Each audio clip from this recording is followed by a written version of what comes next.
For the criminals that they are. And all you have to read is Confessions of an Economic Hitman to know the type of things that they do in these third world countries to create permanent debt. Now they're borrowing from the Federal Reserve at 1%, and they're loaning it out to students at 7%, student loans to get an education in the United States.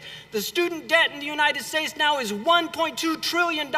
It's criminal that students go to school now and they come out with debts of $100,000, $200,000 if they go to very expensive schools. These are criminal activities done. There's now greater student debt in my country than there is credit card debt. And this is because they want people to be permanent servicers of debt. This is a new type of slavery, indentured servitude, mortgage, the death grip until you die. But Allah says, Ya ayyuhalladhina amanu ittaqullah. Guard yourselves against God. Guard yourselves against God. وَذَرُوا مَا بَقِيَ مِنَ الرِّبَا إِن كُنتُم مُؤْمِنِينَ. If you're believers, guard yourselves. Avoid usury.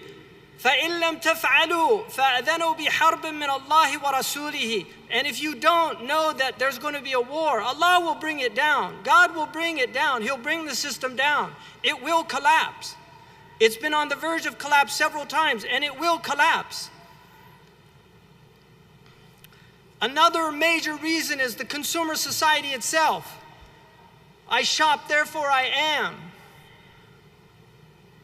This is one of the things that man boasts about in the Quran. يَقُولُ أَهْلَكْتُ مَالًا لُبَدًا. I have consumed great quantities of wealth. It first emerged in the English language in the 1530s as one who squanders and wastes. Consumer is also, in Old English, it's a name of the devil. Another major reason is a war economy. Look at the United States. Look how much they spend on weapons. The next closest country is China. And we can see now this emerging problem between China and the United States. And I said this over 10 years ago, that the Muslims are just a paper tiger right now until China gets reared up.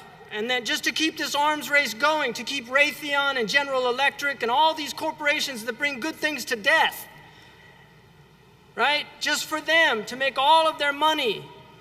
This is human greed. This is the result of building these bombs. This is what happens to human beings when we allow these mad people to rule our economies, to govern our nations. These are insane people. There's no reason for us to fight the Iranians. My country I have nothing against any of those Iranian people on the street in Tehran. Nothing whatsoever.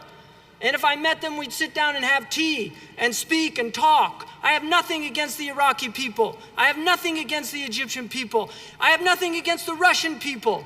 If you don't step on my toes, I don't step on your toes. But we have rulers in power that are making billions of dollars.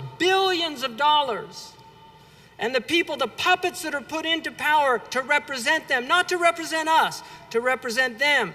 These puppets that create wars because they have war economies, and then they come in with all of their contracts and they rebuild these countries. And we fall for it again and again and again. Human beings, not just Muslims, human beings should wake up to what's happening to us, to what's happening to our planet. Syria, over 1 million houses destroyed. Do you know how hard it is to build a house? Do you know how much time it takes to earn the money to build a house? 1 million houses destroyed, 5 million refugees.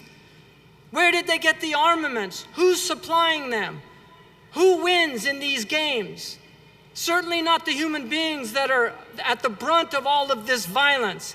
Look at the government budgets in relation to education throughout the world. This is insanity. These weapons of mass destruction have nothing to do with us.